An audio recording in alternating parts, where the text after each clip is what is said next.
Coach, let's talk about what this can do for the development of basketball in Nigeria, this victory. In what concept, if I might ask, is it in concept of developing local basketball? It's still the MBBF that is in charge of this team now. And what lessons can the MBBF take out of this victory and translate to the development of our sports? A lot. You know, I think it's not a secret, you know, that I have issues with the administration of sports and basketball in particular. You know, this is a very sweet victory.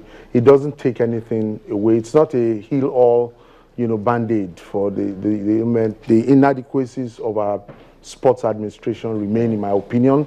You know, it's when they come back from this that we can say, you know, what will they do? Going by the past records, you know, I'm not very encouraged, you know, but we all learn, we all get better. And I'm expecting that the new federation coming back will feel a renewed sense of responsibility and urgency to develop the game. But this is too sweet a victory for us to digress into the administration of sports now.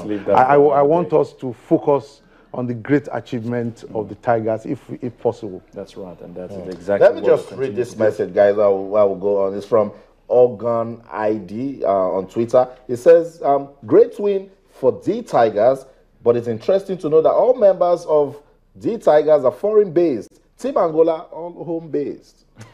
Is the comparison fair? Would you want me to answer that? Yeah. Are they Nigerians? They are. Yeah. Okay. Then what's the issue? They are all Nigerians. They carry Nigerian passports. They have Nigerian blood. Their geographical location is different. They are not in Maiduguri or Lagos. You understand me? They are in New York. You know. So this has been a recurring thing. There's been a lot of sentiment and things attached to it. Your national team is supposed to be made up of your best players, regardless of geographical location. We should stop playing this emotional card that, you know, we want players from Nigeria or something. As a coach now, does a player, maybe Stanley Gomot or any of those guys who play in the domestic scene, stand any chance against players who have the best facilities, best coaches? Do they stand a chance if you're picking a team? Cunningly and through the back door, you are taking us back to administration. It's everything, coach. It's everything, because we can't afford to win a tournament of this and if I must comment, no, the facilities here are not the best. The structure is not the best. Our local players are at a disadvantage. They play too few games every year. It's not well structured. Some people say they are part-time players, not really some. Nobody in their right mind can be a full-time player. First, you know, you've got to think about what happens to you when you're injured. There's no insurance. The list is endless. You understand me? But like I said, I'm hoping we come back with a wiser federation who also will do things differently when they come back. All right, okay, I guess we have to, we really run out of time. I guess we have to leave it at that. Okay, well, I guess we have to leave it at that. The final standings of the Afrobasket 2050, so viewers can know the teams that will be going to the OQTs.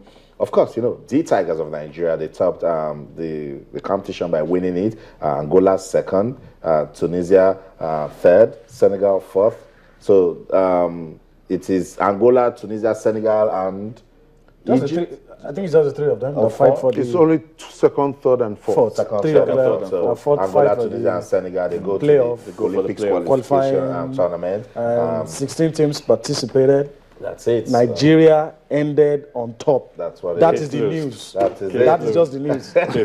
All right, End of discussion. End of discussion. Nothing more to add. Well, thank you so much, Coach Bakare, for spending time with us. And thank you very much. It's always a pleasure. It's always a delight having you around, Coach. And you know, if you want to stress, we'll also bring you back again. You know, I'm always willing to come back. I love basketball. I love talking basketball. It's in my blood. And before Coach leaves, let me just read this one. It's from Henry Ekponobi. It says, Coach Bakare must stand and take a bow for his vision for basketball in Nigeria and for working so hard to make this feat possible. So you stand and you take a bow. That's what this I will take an Oguchi salute. Well, that's a very nice comment. Unfortunately, people forget that this championship was not achieved in 3 months. Sure. That's the work of a lot of people since 2011 to put that roster together and to do that. Not just me. A lot of people contributed to this. Thank you so much once again. Yeah. All right, it's still sports this morning. Let's go on another break, and when we come back, we're on the home stretch. We'll talk about some of the things that happened in some of the biggest leagues in Europe. We'll be right back.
All right, welcome back. Enjoyed those highlights, that is, from the German Bundesliga. Of course, Bayern Munich and Borussia Dortmund ever so dominant doing the job like they normally do. Let's take you through what happened in the English Premier League now. The fixtures showing right there and the results on the screen. Newcastle United losing to Arsenal by a goal to nil. Fabrizio Coloccini, unfortunately, scoring an own goal for the Gunners to win that one. Bournemouth and Leicester played out a 1-1 draw. Stoke City lost by a goal to nil to West Brom. Liverpool were hammered by West Ham United at Anfield. 3-0 it ended.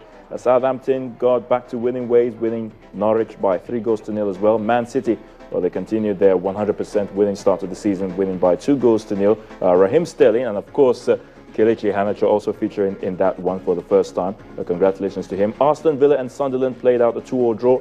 Chelsea, well, they fumbled at the bridge, losing to Crystal Palace by 2 goals to 1. Tottenham and Everton settled for a goalless draw. And, of course, Andre Ayew and Bafétimbi Gomez getting the 2 goals over Manchester United. Interesting results of that as well. And, of course, for the Spanish La Liga, Villarreal against Espanyol, it ended 3-1 for the Yellow Submarines. Real Sociedad and Sporting Gijón played out a goalless draw. Celta Vigo won by 3 goals to nil over Rayo Vallecano, and that puts them on top of the tables at the moment. Eibar beating Athletic Bilbao, guys, would you believe that, by 2 goals to nil. Sevilla also losing this time to Atletico Madrid by 3 goals to nil. Getafe and Granada, it finished up 1-2. Barcelona, it had to be Thomas Vermaelen who got that lone goal. Coming back from injuries. Exactly, over Malaga. Real Madrid, very rampant over Real Betis. James Rodriguez scoring twice. Bale also getting a double. And, of course, Karim Benzema, it finished 5-0. Valencia and Deportivo La Coruña 1-0. And Las Palmas against Levante ended in a goalless draw. And, of course, I just need to mention quickly as well in the Italian Serie A, Juventus, well, the sad one continues. The transition wasn't going to be easy, losing those key players. Quick word on the US Open. Maria Sharapova. Starting today, right? Yeah, Maria Sharapova pulls out due to injury. Not really a good one because competition for Serena just going away in that one. And it's going to be interesting to see if Serena Williams is going to be able to do the calendar Grand Slam. She's had the Serena Slam, but she has not done it in a calendar. In a single year. She has the 3 Grand Slams this year. So we're going to be waiting if she's going to win the US. But for the guys, the most successful, Roger Federer, I'll be rooting for him. But I don't know if he's going to be able to do it again. Aside the Afrobasket championship that I watched over the weekend, I saw highlights of just 3 English Premier League games. Crystal Palace defeating Chelsea. Manchester United losing to Swansea. For the third time in a row. Olumide Macaulay's Liverpool crushed by West A Ham. game that saw 2 red cards, and I think their best player for me, Philippe Coutinho, getting a red card. That's what frustration can do. Frustration. That's what frustration can do, you know. And of everyone feeling the frustration, no one is not getting to anyone else, is getting to Jose Mourinho. He came out yesterday to say, look, some of these players, their careers are over already at Chelsea. And John Obi Mikel, start thinking of ways to, you know, help yourself. But Mourinho is not smiling at the moment. But let's give it to Crystal Palace. They are a fantastic team. Fantastic team. Exactly. They can hurt you when you... from 10 away games. I think that's why we like the English Premier League. That's why we just love the English Premier League. You don't have predictable results. A lot of this can just happen, and you know you have no explanation for it. Yeah. I mean, I wouldn't have thought West Ham would hit Liverpool by 3 goals to 0. Their first win since 1963 at Anfield. 52 years. Can you imagine? That's it. Records are made to be broken. All right, guys, we have to go. Yep. So much has been said, and of course, we'll definitely do it again same time tomorrow. You don't want to miss it. Thank you so much for staying with us. I'm yours truly, Ayotunde Balogun. We always want to say a big thank you to you for always tuning in. We will ask you to join us again tomorrow when we'll be doing this, taking you on a trip across the money spinning and very, very exciting world of sports. My name is Yemi Adebayo. For Yemi Adebayo, it's tomorrow. For me, again, it's tonight, because we'll be back with sports tonight. We'll continue talking about the Tigers winning the Afrobasket Championship. It's always an action-packed world of sport. I'm Austin Okonakman saying in everything you do, remember, keep talking sports. Bye for now.